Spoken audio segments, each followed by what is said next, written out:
Shamgar TV.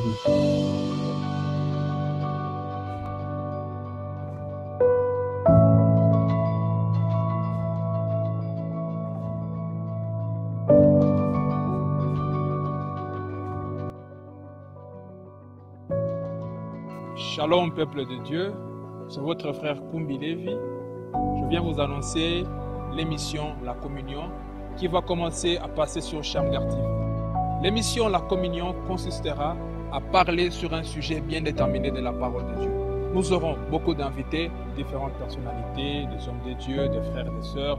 Vous serez bénis. Nous vous invitons à vous abonner massivement et à rester connectés car vous serez bien entendu édifiés. Shamgar TV, Shamgar TV, Shamgar TV, pour votre édification. Vous serez affectés. Que Dieu vous bénisse. Shamgar TV. Shalom peuple de Dieu, que Dieu vous bénisse richement. Nous sommes toujours à Goma. Et quand nous parlons de Goma, nous parlons des serviteurs de Dieu, des grands hommes de Dieu. Et aujourd'hui, nous sommes venus chez un de mes grands frères propres, un homme de Dieu, mais aussi un grand serviteur de Dieu, avec qui on va échanger aujourd'hui à cœur ouvert. Il m'a dit, pose toutes les questions que tu veux, je compte bien les faire. Ce n'est nul autre que le pasteur Jules Bissimois. Shalom, pasteur. Shalom Lévi et bienvenue dans la vie de Goma. Alors, je rappelle à tous ceux qui nous suivent, si vous voulez, abonnez-vous. Si vous êtes nouveau sur la chaîne, abonnez-vous. Mais si vous êtes encore toujours avec nous, n'hésitez pas de partager la vidéo pour que beaucoup de gens soient bénis. Alors, pasteur, comment vous allez? Je veux bien, Dieu me fait grâce. Et c'est par cette même grâce que nous respirons, que nous vivons. Dieu soit loué. Nous allons bien. Santé, ça va? Très bien. Vous venez d'un voyage, vraiment merci de nous avoir reçus. Oui, je reviens de Kalemi, dans la province de Tanganyika, où j'ai fait une semaine de prédication sans relâche. Et où nous avons vu la main de Dieu. Et nous sommes revenus depuis hier et voilà. Que Dieu soit loué. Amen. Aujourd'hui, nous sommes avec vous. Nous rappelons que vous êtes pasteur de l'Is Tabernacle, c'est ça? Oui, l'Is Tabernacle. Comment l'église va? Elle va très bien. Aujourd'hui, le pasteur Jules, avec son église, ça va? Très bien. Je suis là, je suis pasteur, l'église est là, elle est bien. Comment l'église a commencé? J'aimerais quand même, avant qu'on aille plus loin, de nous raconter la petite histoire de l'église. Comme partout ailleurs, je crois, pour ceux-là qui commencent bien, selon la parole, c'est-à-dire pour ceux-là qui commencent sans division, sans conflit, le Seigneur nous avait inspiré dans le cœur l'idée de faire l'œuvre de Dieu dans cette ville. Et un certain 14 novembre 2010, l'église avait commencé. Mais avant cela, 2 jours avant, il pleuvinait, nous avons fait des invitations que nous avions envoyées à beaucoup de pasteurs, des anciens, dans lesquels nous avions informé les débits de l'église et l'évangélisation qui devait se tenir. Mais cette évangélisation n'était pas de nature normale, c'est-à-dire celle qu'on fait souvent en plein air, parce qu'il n'y avait pas assez de moyens pour nous engager dans cet exercice. Nous l'avons fait dans une salle de classe. Et quelques pasteurs pentecôtistes sont venus, il y a d'autres serviteurs de Dieu du message qui ont répondu présent. Et après, un mois après, je crois, le pasteur Kumbi a quitté Kigali. Il m'a accordé sa bénédiction et sa présence, ce qui a fait que le feu a été ravivé. Et aujourd'hui, nous sommes dans notre 11e année déjà. Félicitations, voilà. pasteur. Merci. Ça fait quoi d'être un pasteur responsable d'une église? Ça ne fait pas de la blague. C'est pas un jeu. C'est une vocation dont on n'est pas auteur, dont on n'est pas initiateur.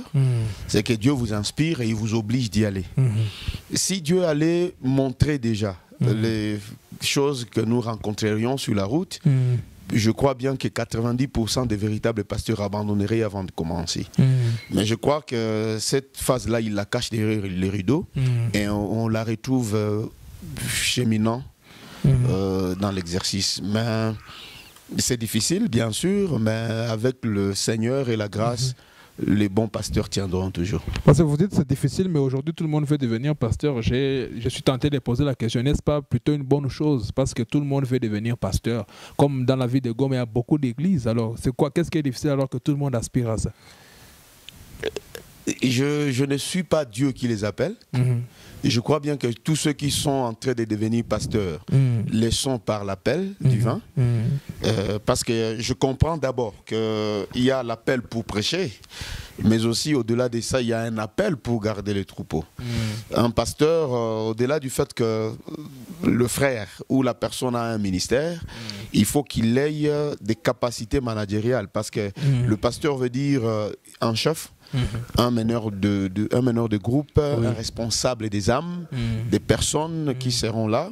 Et il faut qu'au-delà du ministère, c'est-à-dire les capacités de prêcher, que cet homme ait des capacités managériales. Il va gérer l'administration, les esprits des gens, le couple, le foyer, le jeune, les émotions, ainsi de suite. Je crois que ce n'est pas une tâche facile. Et si Dieu allait déjà montrer ce que nous rencontrerions sur la route en devenant pasteur, je crois que 90% abandonneraient avant de commencer. D'après vous, pourquoi il y en a beaucoup de pasteurs aujourd'hui? Je pense que c'est une question à laquelle eux-mêmes devraient répondre. Non, comme un analyste. Avez-vous eu le temps de penser à ça ou bien vous ne voulez pas répondre à la question? Bon, la ville de Goma, c'est une ville ouverte. Elle est ouverte par rapport à la personne que Dieu avait placée ici, la personne qui a évangélisé la ville. Là, je parle du pasteur Kabunga du côté message de l'heure. Et un bon papa avec un esprit ouvert, un esprit clair, n'est pas conflictuel. Et pour lui, tout celui qui veut prêcher, commencer une église, même en venant de son église, il n'a jamais constitué un obstacle. Je crois que c'est une marque de permission qui a été créée. Peut-être les gens se basent sur ça. Bon, est-ce qu'ils ne sont pas appelés? C'est pas moi. Je ne dirais pas que tous ceux qui ont des églises ne sont pas appelés, mais j'observe. J'observe. Moi, ce n'est pas que je commençais l'église pour des raisons charnelles. Non, c'est pas pour l'argent. Ce n'est pas non plus pour une popularité, parce que s'il faut être populaire, on ne viendrait pas le chercher dans les assemblées du message. Si quelqu'un veut être populaire, il ferait de la musique mondaine, il ferait du football, il ferait du sport. Si c'est l'argent, les assemblées du message n'en ont pas ici chez nous. Et c'est pas vraiment pour ça que nous sommes là. Et d'ailleurs, nous sommes là par contrainte. C'est Dieu qui nous contraint de rester pasteur. Alors, pasteur Jules, aujourd'hui les pasteurs, c'est pas quelque chose qu'il a voulu, je dirais même c'est contre son gré, mais Dieu l'a contraint ainsi. Ça a toujours été comme ça. Moi, je crois que nous n'avons pas assez de capacités, mais celles que nous avons suffisent pour que nous fassions autre chose que prêcher la parole. On ferait beaucoup de choses. D'abord, j'ai toujours voulu, et ça je vous informe, maintenant là je fais le droit. J'ai interrompu l'année passée, mais je suis en train de reprendre. Vous êtes retourné aux études? J'étudierai jusqu'à la fin de mes jours. Je ne cesserai jamais, je me fatiguerai jamais d'étudier. J'ai toujours voulu être à la scène, devant les gens, parler, défendre, ainsi de suite. Et j'embrasserai bien la carrière d'un juriste que de rester un pasteur derrière des problèmes. Je le voudrais bien. À un bon entendeur, on s'aligne. Merci beaucoup, pasteur Jules. Nous étions en train d'introduire aujourd'hui. Je parle avec vous, on va entrer dans le vif du sujet, mais comme vous êtes à cœur ouvert, vous n'êtes pas, je dirais un peu figé, vous êtes un peu clair. Comment vous trouvez la situation du message aujourd'hui? Avons-nous évolué ou avons-nous régressé? C'est une question, quand j'ai la chance de parler aux serviteurs de Dieu, je leur pose cette question. Peut-être vous voudriez poser la question autrement. Comment? Comment évolue la situation du message ou la situation des assemblées du message? Bon, commençons d'abord avec les assemblées du message. Chaotique, catastrophique. À mon humble avis, à mon humble... À ce que je sache, par rapport à tout ce que nous pouvons constater aujourd'hui, les assemblées du message, que moi j'appelle les branhamismes, c'est la plus dangereuse dénomination qui soit. Vous répétez cette déclaration? Oui. Le branhamisme est la plus dangereuse dénomination qui soit. Fobanama a parlé du catholicisme, mais il n'a pas dit que le catholicisme est la plus dangereuse dénomination. Il a dit que c'est la secte la plus dangereuse. Mais moi, je parle des dénominations.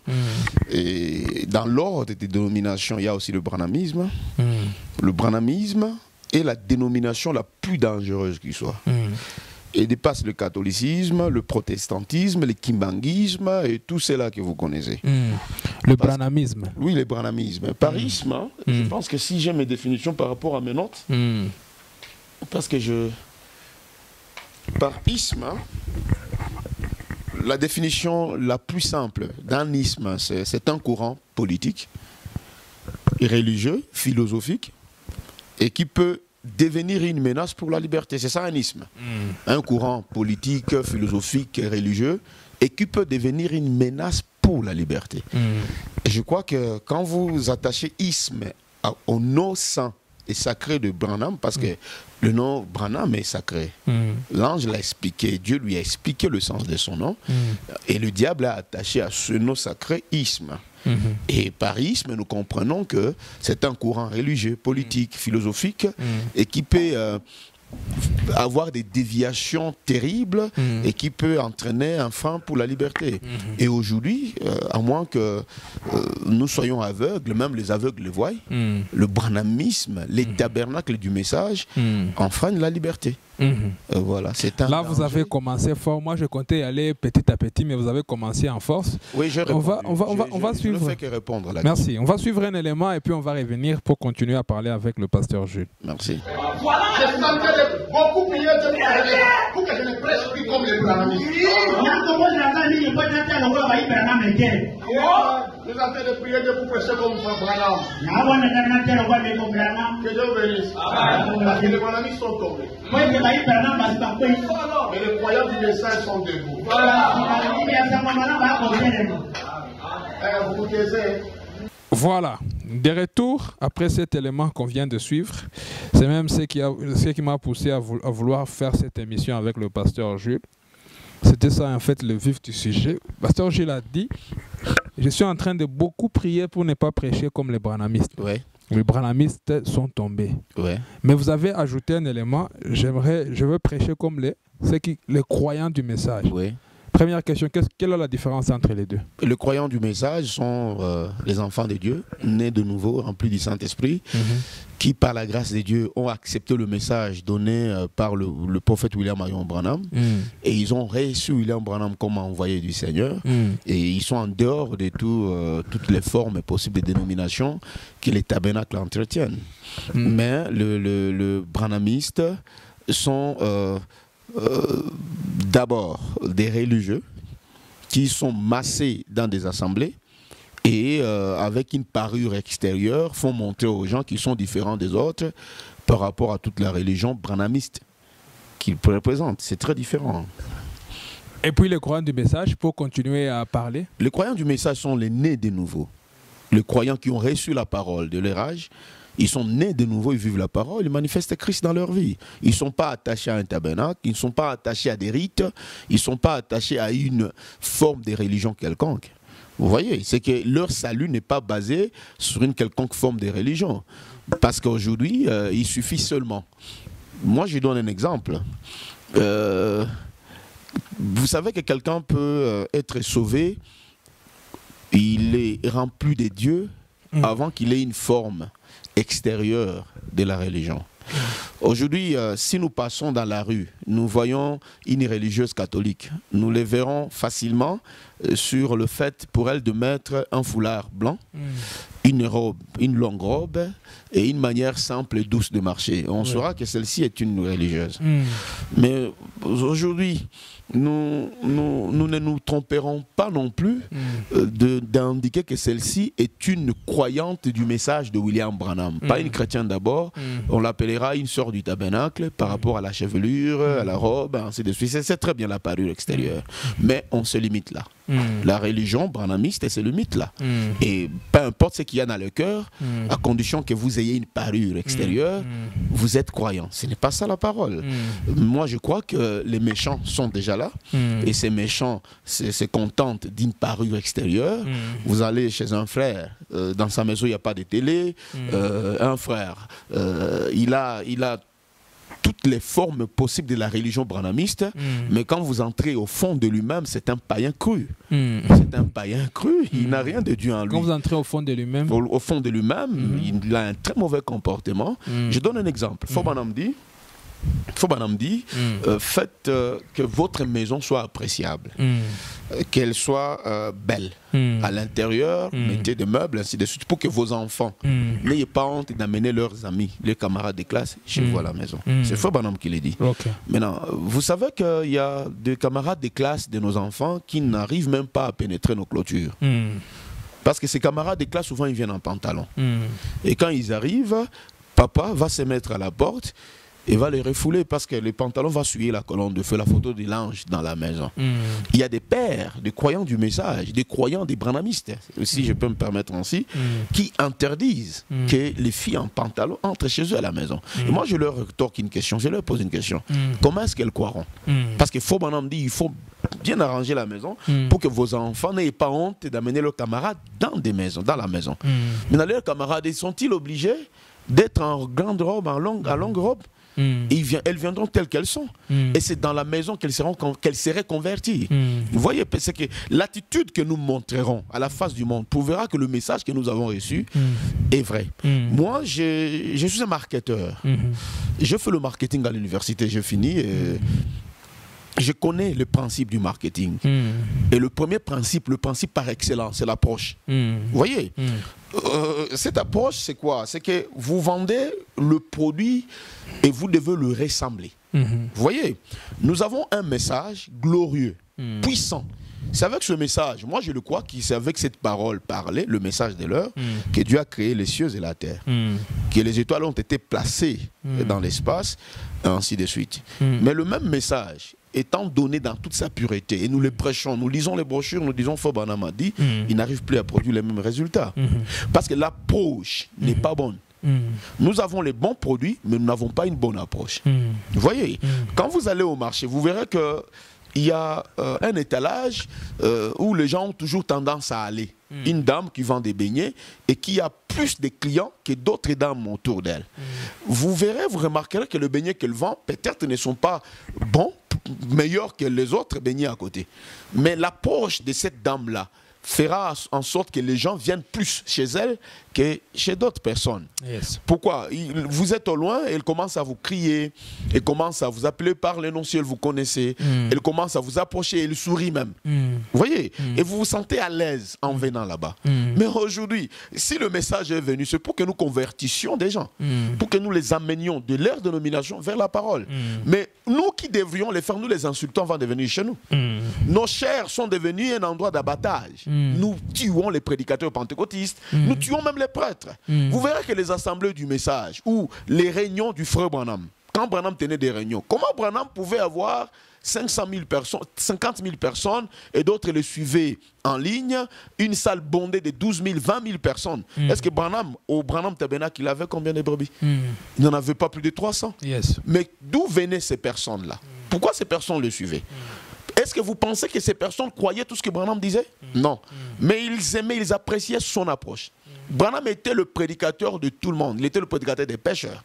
Et un jour, il avait osé demander à Dieu de tuer une femme qui était au restaurant et qui était mal habillée et autour de laquelle les mains d'un policier étaient en train de caresser. Et Dieu est descendu, lui a montré une vision dans laquelle lui a montré qu'il n'était pas meilleur que cette femme. Et que son approche devait amener cette femme-là à la parole. Je vous dis, nous n'avons pas un don de vision comme Frère Branham. Si moi, pasteur juge, je me retrouvais au même endroit, j'agirais comme un animal. Je maudirais la dame. Mais Dieu n'est pas dans tout ce que nous faisons. Je me rappelle une fois, un visiteur est venu dans l'église. Où je laisse cet exemple-là, je peux dire un visiteur vient dans ton église, le visiteur, il est en dread, ça va? Le visiteur, Vous refuserez qu'un visiteur, un homme en traite puisse entrer? Non, non. Vous ne refuserez pas. C'est tout. dans l'église où il y a la loi de la transformation quand on écoute la parole. Vous n'allez pas chasser une personne qui a besoin de Christ. Yes. Et Christ lui-même a dit, venez à moi tel que vous êtes. Et moi je vous transformerai, je vous changerai. Le fardeau que vous avez, je vous l'ôterai. Mais un visiteur arrive, il a des dreads, il a des tatouages et tout. Le prédicateur du haut de la chair change d'inspiration et s'attaque à lui. Est-ce que la personne reviendra demain? Pas du tout. La personne ne reviendra pas. Le comportement, l'approche. Nous avons un bon produit, mais nous ne savons pas le vendre. Vous voyez, nous avons un bon produit, mais nous ne savons pas le vendre. Nous avons une bonne parole. Depuis que l'humanité est là, depuis que le monde est monde, il n'y a jamais eu une si bonne prédication comme le message dès lors que nous avons reçu. Mais comment nous le vendons? Discrimination, insulte, injure, et entre nous-mêmes, nous nous bouffons, et après que nous nous ayons bouffé plutôt, nous allons bouffer ceux du dehors, et le message, les chaos qui règnent dans les assemblées du message aujourd'hui est sans précédent. Pasteur, à qui la faute? La faute, c'est à des mauvais prédicateurs, parce qu'il n'y a pas de bons prédicateurs. Comme dans la vidéo que je viens de suivre là, le message de William Branham souffre d'un grand problème aujourd'hui, une grave maladie, et le manque de bons prédicateurs. Il n'y en a pas. Ok. Maintenant, entrons dans cela. Entrons dans ça. On va juste maintenant entrer dans ça après 1 minute. Shamgar TV.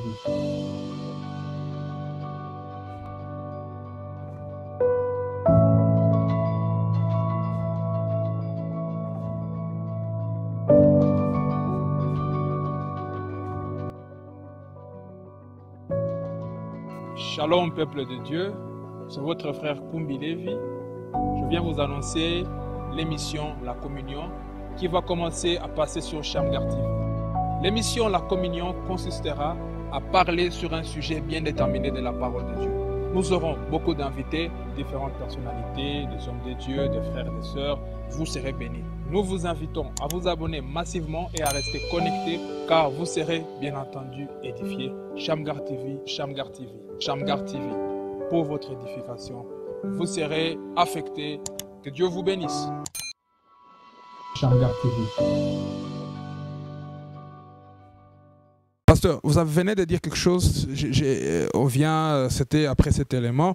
Maintenant, Pasteur Jules, nous sommes en train de faire une très bonne conversation sur Shamgar TV. Vous avez dit dans le message qu'il n'y a pas de bons prédicateurs. Non, il n'y en a pas. Je suis convaincu et je sais que ma déclaration va souffrir de répliques. Et des insultes, parce que déjà je vous informe que notre monde, notre milieu des tabernacles, c'est un endroit pétri des impolis. Aujourd'hui, si vous faites une analyse, que vous menez une enquête, vous constaterez que les branhamistes sont plus nombreux sur les réseaux sociaux que n'importe qui. Vous voyez, parce que nous avons déjà opté pour une forme de règlement des comptes. Ce n'est pas en passant par la parole, où il nous est exigé, lorsque nous sommes en conflit ou en problème avec un frère, d'aller le voir en personne. Et si nous n'avons pas la capacité de voir la personne, que nous prions pour elle. Mais non, nous choisissons la voie des réseaux sociaux pour les déchirer, les lapider, les tuer, au fait. Pasteur, ça, nous sommes experts en ça. C'est que je m'attends à ce qu'il y ait des répliques comme ça. C'est quoi un bon prédicateur d'après vous? Un bon prédicateur, c'est celui qui est inspiré d'abord. Beaucoup de gens, il suffit seulement de donner la chair à un prédicateur pour comprendre qu'il prêche comme un branhamiste. Et là, j'insiste. C'est quoi prêcher comme pour un branhamiste? Pour une prédication de 30 minutes, il vous lit 400 citations. C'est ça, prêcher comme un branhamiste? Oui, c'est un mauvais prédicateur. Et il suffit seulement qu'il sorte de ce cadre de tabernacle, vous l'amenez au deuil, où il n'y a aucun frère en Christ qui supportera la lecture des citations, et il vous ramasse dans des insultes. Qu'est-ce qu'il va commencer à dire? Il dira, vous qui ne croyez pas à la semence du serpent, vous êtes perdus. Il va commencer à insulter les femmes alors que le deuil ne lui appartient même pas. Il faut Branham dit, quand vous allez voir quelqu'un pour lui parler de ce qui vous amène à lui, et que vous le trouvez en train de lire un journal, commencez par lui parler de ce qu'il est en train de lire dans ce journal. Comment vous lui parlerez de ce qu'il est en train de lire dans ce journal si vous ne lisez pas le même journal? Je parle encore de l'approche, il n'y en a pas. Vous voyez permettez-moi de vous couper, parce qu'on va parler, ça c'est sûr. Oui. Vous avez dit que 30 minutes, 400 brochures. C'est une illustration. Ils lisent plus qu'ils ne prêchent. Je comprends. Mais la commission, c'est répéter les bandes. Non, répéter, c'est pas lire. C'est quoi? Expliquez maintenant. Alors, répéter les bandes qui sont traduites en brochures ou les bandes qui sont placées dans des brochures, je les lirai dans ma chambre. Et ce que je lirai, je goberai, j'avalerai.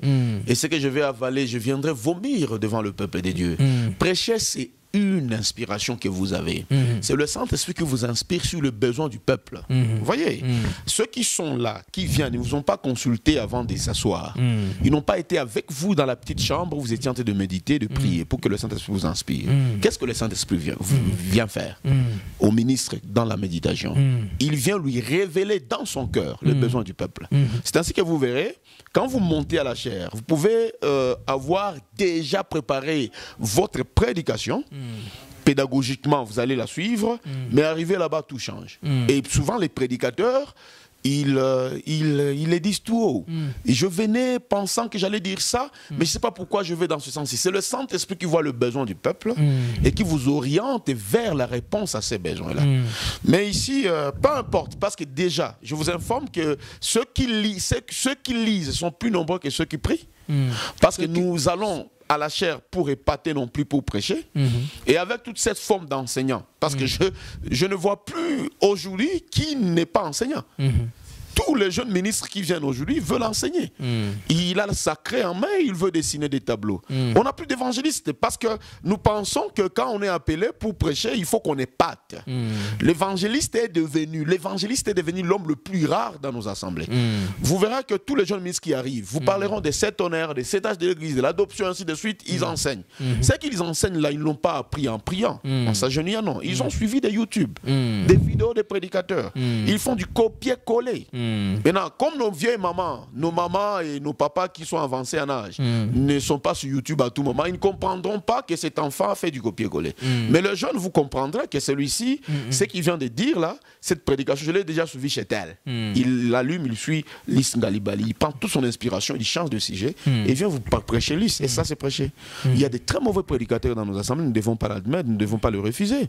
Vous prenez un jeune ministre, ce n'est plus comme dans le temps où les ministères commençaient dans la rue. Ce n'est plus comme dans le temps où le ministère c'était dans porte à porte, aller convaincre les gens pour qu'ils croient en Jésus-Christ. Mais aujourd'hui, comme on n'a pas la capacité, comme on n'a pas le vrai appel, on s'est mu en lecteur. J'ai 30 minutes de prédication. Je vous lis 15 citations. Les minutes sont finies, je prêche. Qui ne peut pas lire? Si lire se prêcher, qui ne peut pas le faire? Ma femme est une intellectuelle, elle peut lire. Beaucoup de sœurs qui me suivront ici, elles savent lire. Est-ce qu'elles ont les ministères parce qu'elles peuvent lire les mêmes citations à la chair? Du tout. Pas du tout. Maintenant, si lire, c'est ça prêcher, j'ai dit, nos assemblées n'ont pas des meilleurs prédicateurs. Et je suis convaincu qu'aujourd'hui, trouver un bon prédicateur dans un tabernacle, c'est difficile. C'est chose rarement. Alors, la faute, c'est quoi? Ce sont les anciens, ce sont les gens qui sont mal enseignés, qui sont mal... C'est quoi? Moi, j'essaie de comprendre aujourd'hui, c'est un constat que le pasteur Gilles a fait, mais si nous devons retourner à la source, à qui la faute?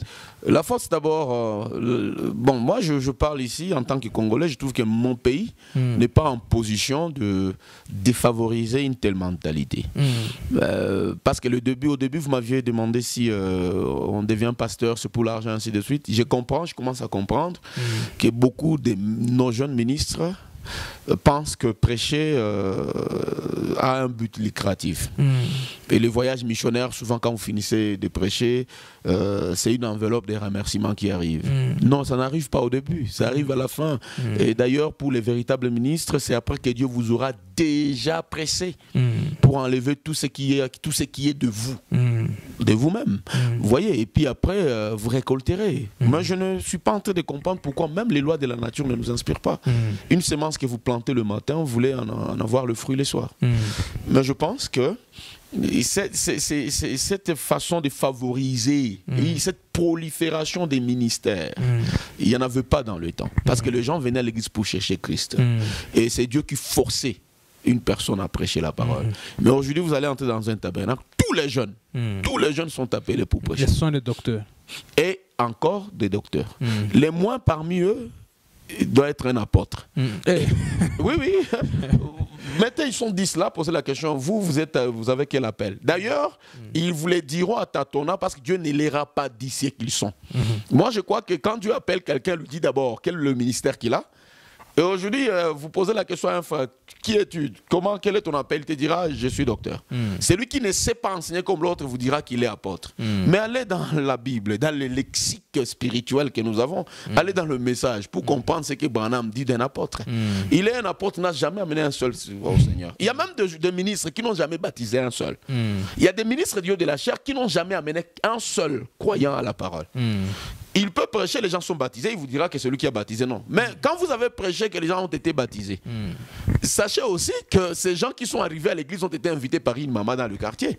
Sachez aussi qu'une maman a bien vécu la parole dans la venue et la voisine a été convaincue par sa vie et elle est venue à l'église et ta prédication n'a fait que confirmer la vie de cette dame qui l'a amenée. C'est pas toi qui l'as baptisé. Mais je crois qu'un bon prédicateur, d'abord, premièrement, la plus grande qualité qu'il a, c'est un gagneur d'âme. Beaucoup de ministres ne sont pas des gagneurs d'âme. C'est que l'approche, tu approches quelqu'un, tu commences par lui parler de Christ, tu fais un suivi. Et jusqu'à ce que la personne sera convaincue pour arriver au message. Ça, nous avons fait depuis que nous sommes arrivés au message.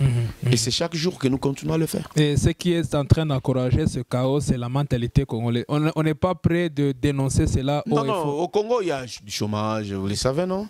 Au Congo, la jeunesse est sacrifiée. Vous finissez les études, vous n'avez pas où travailler.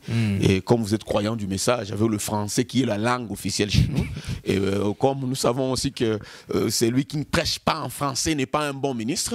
Et ça, c'est aussi un problème. Ça arrange nos vies.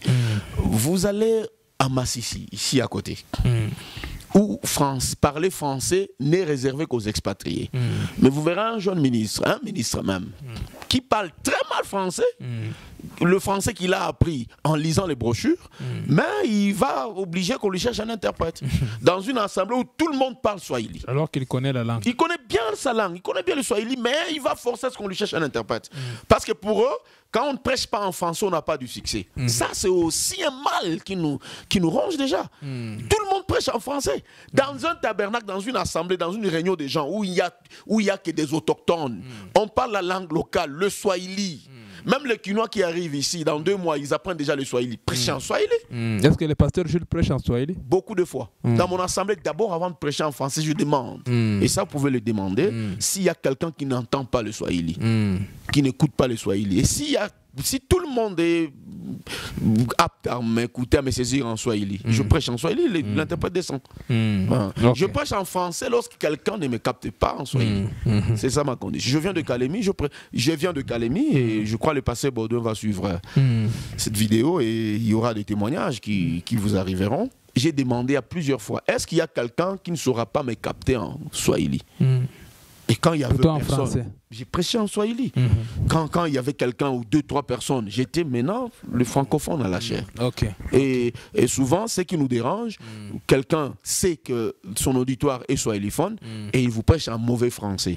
C'est ce qui est aussi un mal, c'est ce qui est un problème. Pasteur Jules, quand est-ce que vous avez eu ce déclic? Quel déclic? Le déclic de constater qu'il y avait un mal. Vous avez toujours eu cette position ou bien? Non, je n'en avais pas. J'étais comme les autres jusqu'à ce que Dieu m'a transformé. C'est lui qui vous a dit qu'il y a quelque chose, il y a un mal à corriger. Mais nous ne saurons pas détailler tous les mal qu'il y a dans nos tabernacles à travers cette vidéo de 30 minutes. Nous ne saurons pas. Nous ne saurons pas. Donc, vous savez que dans les dénominations aujourd'hui, parmi les démons qu'ils chassent, ça c'est d'ailleurs très longtemps qu'ils le font déjà. Depuis très longtemps qu'ils le font, et parmi les démons qu'ils chassent, le démon de division, ils appellent cela le démon de branhamiste. Vous voyez, ils le chassent, ils nous renvoient ces démons. Et ils ont raison. Parce qu'aujourd'hui, quitter une église, ça ne demande même pas qu'il y ait de gros dégâts comme Foubanam nous l'a demandé. Quitter une église, ça ne demande pas que le pasteur faillisse. On quitte l'église seulement parce que le pasteur n'est pas habitué à arriver chez vous à la maison. On quitte l'église seulement parce que le pasteur n'a pas distribué l'argent des dîmes avec les jeunes ministres. On quitte l'église seulement parce qu'on n'est pas content. Vous voyez, on quitte l'église seulement parce que on ne se sent plus à l'aise. Et ça, c'est bien. Il n'y a pas de problème. Les raisons peuvent être multiples. Je ne m'en prends pas ici à ceux-là qui nous quittent. Non. Mais celui qui quitte là va commencer une œuvre. C'est ça aussi, mais c'est ça le problème. Vous quittez une église pour aller commencer une œuvre. Sur base de quoi? Le pasteur n'a pas été capable de gérer ma vie. Mais tu vas commencer une église. Pourquoi? Parce que commencer une église, il faut un appel, il faut une commission, il faut que Dieu puisse parler. Et là, ce n'est pas seulement oh, je sens. Non, non, il faut que Dieu te parle. Parce que tu t'engages sur un chemin très difficile, dangereux, et c'est un chemin de non-retour. Et par honte, peut-être beaucoup de gens ne veulent pas abandonner, mais on abandonnerait déjà. Je suis mécontent. Est-ce qu'on commence une église quand on est mécontent? Mais quand tu es mécontent, parle à la personne. Évoquez le point de mécontentement avec la personne. Asseyez-vous, tenez une conférence. Et il ne veut pas, ça ne veut pas dire que la conférence sera seulement d'un seul jour. Faites un jour, 2 jours, 3. Pourquoi pas un mois, pourquoi pas une année? Jusqu'à ce que Dieu amène la personne avec qui tu as un problème, d'être convaincu et que tu les gagnes. C'est une capacité que nous mais alors que vous parlez, je me dis, c'est aussi la faute aux ministres qui ont mal enseigné, qui n'étaient pas appelés, qui ont aussi mal enseigné les gens. Bon, est-ce que c'est la faute à eux ou c'est la faute à cette génération méchante dans laquelle nous vivons aujourd'hui?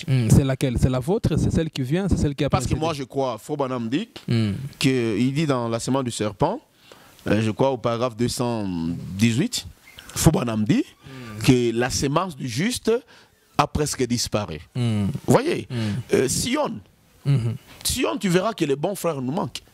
Sion, tu verras que les bonnes sœurs nous manquent. Ceux qui incarnaient une valeur morale chrétienne. Et là, je peux citer une chose. Est-ce qu'il est facile aujourd'hui de trouver quelqu'un qui se répand? Non, non. Quelqu'un qui t'a fait du mal et qui revient vers toi et te dit ici je fais du mal, pardonne-moi en tant que chrétien. C'est devenu rare. Rare. Et s'il revenait, il va revenir en bon français. Au lieu de se repentir, il va s'excuser. Il dira je suis désolé. Que quelqu'un revienne de lui-même, qu'il revienne sur ses pas et qu'il dise ici j'étais critiqué, ici j'étais insulté, ici j'étais médit, pardonne-moi. Il n'y en a plus. Les bons frères disparaissent de la terre. Et ceux avec qui nous restons sont des religieux. Vous voyez, moi je pense qu'il faut déjà lever la tête et comprendre que ça ne va pas dans les tabernacles, c'est foutu. Et c'est pourquoi le pasteur Gilles est en train de condamner le branhamisme. Il dit que ça a failli. Oui, dans ce sens-là. Dangereux. Oui, voyez quand Moïse quitte l'Égypte. La trompette avait sonné, c'est-à-dire Moïse avait annoncé sa sortie. Il était sorti avec les exodés. C'est-à-dire ceux-là qui devaient quitter l'Égypte pour aller dans le désert. Il n'a pas contrôlé qui était qui. Les Égyptiens, les Moabites, même les étrangers qui étaient là. Parce que le discours que Moïse véhiculait était que Dieu lui a dit de prendre le peuple et de l'amener dans ce pays où coulait le lait et le miel. C'est que le message qu'il dévançait, c'était le lait et le miel. Vous voyez, c'est qu'il voyait le lait et le miel. Et c'était un voyage d'une semaine. Vous arrivez, vous commencez à manger le lait, à boire du lait, à déguster le miel. Mais il ne comprenait pas qu'avant d'arriver au lait et au miel, il y avait la mer Rouge, il y avait le désert, il y avait Kadesh Barnea. Vous voyez, et leur couleur commençait à être manifestée quand ils sont tombés devant tous ces obstacles-là. Le grand prophète Moïse a connu des sérieux problèmes, non pas avec ses frères juifs, mais avec des Égyptiens qui s'étaient mélangés aux Juifs. Et ceux-là que nous avons baptisés dans les eaux du baptême, nous leur avons promis le ciel. Et que dans ce message, on aura des puits de pétrole. Et que dans ce message, quand vous arrivez, c'est l'argent dans des poches. Plus ils font longtemps et qu'ils ne trouvent pas les promesses que nous leur avons données, ils commencent à tourner les canons contre nous qui leur avons promis toutes ces choses-là. D'où il faut leur prêcher uniquement la nouvelle naissance, qui n'est pas une chose facile à affronter. Il faut mourir à soi-même. Alors là, nous allons poser la dernière question au pasteur Jules. Malheureusement, on ne peut pas l'avoir indéfiniment. Il est en train de dire de très bonnes choses, mais malheureusement, le temps nous fait défaut. Peut-être qu'on aura encore à échanger avec lui. Maintenant, pasteur, ma dernière question est celui-ci. Après les constats que vous avez faits, après ces constats amers, j'aimerais maintenant que nous puissions nous focaliser sur les conseils à donner et à ces branhamistes, surtout à ces prédicateurs. Quel est ce conseil que le pasteur Jules va leur donner pour conclure notre émission? Les talons de mesure que Dieu nous a donnés en ces derniers jours, c'est le frère Branham. Le frère Branham, en dehors du fait qu'il soit prophète, il était un père de famille. Et c'est que si un frère voudrait être un bon père de famille, il a un modèle. Frère Branham. Frère Branham était un père qui demandait pardon à ses enfants. Frère Branham était un père qui menait une vie de communion avec ses voisins. Si quelqu'un veut être un bon prédicateur, qu'il voit Frère Branham, comment lui a vécu, comment lui a prêché. Branham, aujourd'hui, si nous avons la prédication aujourd'hui cette écriture est accomplie, l'une des deux. C'est parce qu'un prêtre est venu dans l'église. Et Branham, manquant la page où il devait tirer l'écriture dans sa Bible, c'est un prêtre qui va lui donner sa Bible. Je veux poser ici la question à tous nos pasteurs et à moi-même, je me la pose. Qui a déjà vu un prêtre dans son assemblée, dans son tabernacle aujourd'hui? Personne. Parce que le prêtre sait que s'il y mettait son pied, il sera molesté. C'est que dès lors que nous le verrons franchir la porte de nos assemblées, nous allons les lapider avant qu'ils s'assoient. Ils ont peur. Mais vous voyez qu'en ce temps-là, le prêtre pouvait aller dans l'endroit où Branham prêchait la parole. Quel est le comportement qu'il a affiché? Et pourtant, il est celui qui disait aux gens, sortez des milieux d'eux. Il est l'ange qui a poussé un cri du soleil, dans le soleil, et qui a dit, sortez du milieu de mon peuple. Mais cet ange-là qui sort les gens de ces dénominations, de ces églises mortes, les gens de ces églises, allez toujours l'écouter. Qu'est-ce qui a tiré les gens vers Frère Branham? Le comportement. Il était le meilleur voisin. Son comportement est allé au-delà du sublime jusqu'à attirer un animal de la forêt pour venir recevoir la guérison. Aujourd'hui, je pense que si la mère opossum venait chez moi, la première pensée qui monterait dans mon esprit, c'est bouffer d'abord l'animal. La haine, l'amertume, les mauvais états, ça ronge nos vies, ça ronge nos cœurs. Nous ne sommes plus abordables. Les branhamistes aujourd'hui, c'est quelqu'un à fuir. Le branhamiste aujourd'hui, c'est quelqu'un, quand il arrive chez toi à la maison, tu éteins la télé, tu mets toutes choses en ordre pour qu'il n'ait pas un sujet de critique. Quelqu'un peut sortir de chez toi alors que tu ne lui as rien dit, mais il va raconter un livre sur ta vie. Alors, ce qui fait que les gens commencent à avoir peur même des frères. Rencontrer un frère dans la rue, tu commences déjà à trembler parce que tu ne sais pas ce qu'il lira de ton image par rapport aux habits que tu vas porter. Branham n'était pas quelqu'un qui blâmait les gens en public. Branham n'était pas quelqu'un qui minimisait les gens. Branham était l'homme du monde, le chrétien international, le chrétien du monde. Voilà, c'est ce que je peux conseiller aux gens. Au lieu de suivre seulement ce que Branham a dit, suivons aussi ce que Branham a vécu.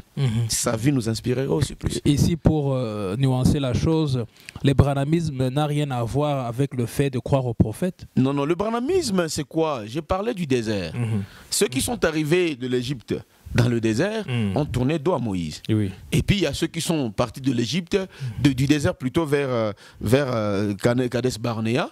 Ils étaient spirituels, mais n'ont pas su affronter les aléas de la terre promise. Branham dit que le 7e messager et son groupe iront dans l'enlèvement. Il n'a pas dit le 7e messager, les membres des tabernacles. Maintenant, dans le membre des tabernacles, il y a le groupe de William Branham. Des frères du genre, tu les approches, tu n'as pas l'idée de les quitter. Ils vous donnent la soif de vivre. Ils vous donnent le goût d'être chrétien. Quand ils vous approchent chez eux, comme Branham disait, quand vous venez chez moi et que je vous disais soyez les bienvenus, c'est que je vous dis d'aller même dans la chambre. Ils n'ont pas peur de vous emmener n'importe où et ils n'ont pas peur de vous dire leurs faiblesses. Parce que mais aujourd'hui, moi je suis pas capable maintenant de dire même à un plus proche ce que je souffre comme maladie. Parce que je ne sais pas ce qu'il sera demain. Il est proche aujourd'hui, mais demain il peut être l'ennemi le mieux rangé contre moi. Mais à l'époque, ceux qui nous ont précédés peuvent vous le témoigner. On se sentait à l'aise lorsqu'on confessait son mal intérieur à un frère. Quand un frère était trouvé en train de bouffer du mal, il gardait cela dans son cœur jusqu'à la fin de ses jours. Il ne pouvait pas les sortir. Mais aujourd'hui, on ne se parle plus. Aujourd'hui, on ne se confesse plus. Aujourd'hui, on ne donne plus les nouvelles de sa propre vie à un proche. Pourquoi? Parce qu'on ne sait pas ce que les réseaux sociaux vont en faire demain. On a peur de tout le monde. Et ce branhamisme, c'est même la raison, vous avez évoqué ça tout à l'heure, cela fait que nous sommes beaucoup sur les réseaux sociaux pour s'insulter, pour s'entretuer. Une fois j'avais suivi le pasteur Dick marteler, le pasteur du Yoka, le révérend, pasteur Dick, marteler fort sur les réseaux sociaux. Bon, j'ai commencé à dire, au fait, pourquoi? Parce que ça aide. C'est un moyen de communication, nous retrouvons des personnes que nous ne voyons plus depuis des années, par la voie des réseaux sociaux, mais aujourd'hui nous ne les utilisons plus les réseaux sociaux pour cet objectif-là. Les réseaux sociaux sont devenus une plateforme pour nous entretuer. Je suis à Goma, je pêche. À la minute où je pêche, 5 minutes après, un frère de la feuille d'ici l'apprend. C'est un réseau. et qui sont en train de câbler, qui sont en train de connecter les gens sur les vies des autres. Qu'est-ce que la Bible dit par rapport à toi qui es en Afrique du Sud? Oui. De mon péché, moi qui l'ai commis ici à Goma. Qu'est-ce que tu en as à faire? Et il va émettre des commentaires, des conclusions. Et tu vois, c'est que nos témoignages nous précèdent par les réseaux sociaux. Oui. Tu es un prédicateur, mais quand tu arrives dans une ville, tout le monde te boude. Hein? Tout le monde sait ce que tu es sans t'avoir vu. C'est ça les réseaux sociaux des frères aujourd'hui. Et je me dis, le diable a réussi son coup.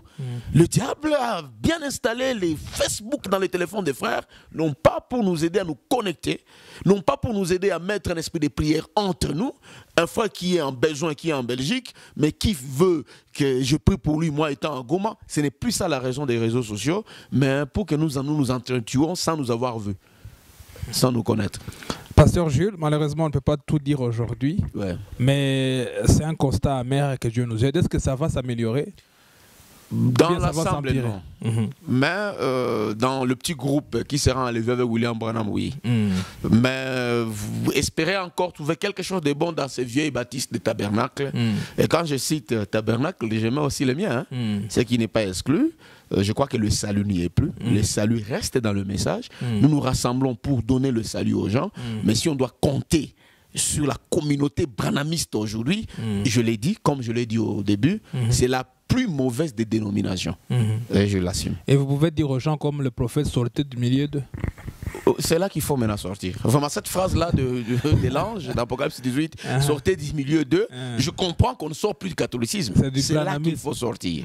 Sortir ne veut pas dire quitter son église, son pasteur, non.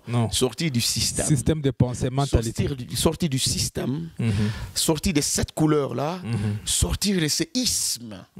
Rester dans l'église, prier le Seigneur, croire au message, mais sortir du système de frères. Il y a ceux qui sortent des églises pour aller écouter des bandes à la maison, ils ferment la porte aux prédicateurs. C'est aussi une dénomination. Ça, c'est aussi une dénomination. Une dénomination, ça a déjà un courant, ça a déjà un réseau dans lequel tu n'es pas de cette couleur-là, tu n'es pas le bienvenu. C'est ça le isme, non? Qui interdit aux gens d'être libres. C'est ça isme. C'est ça isme. Ils ont créé, autour d'une bonne pensée, ils ont créé une dénomination, une religion. Ils ne leur donnaient pas raison de ne pas... Ils n'ont pas raison. Pourquoi ils doivent avoir raison? Pourquoi ils doivent avoir raison alors qu'ils sont en train d'écouter un prédicateur?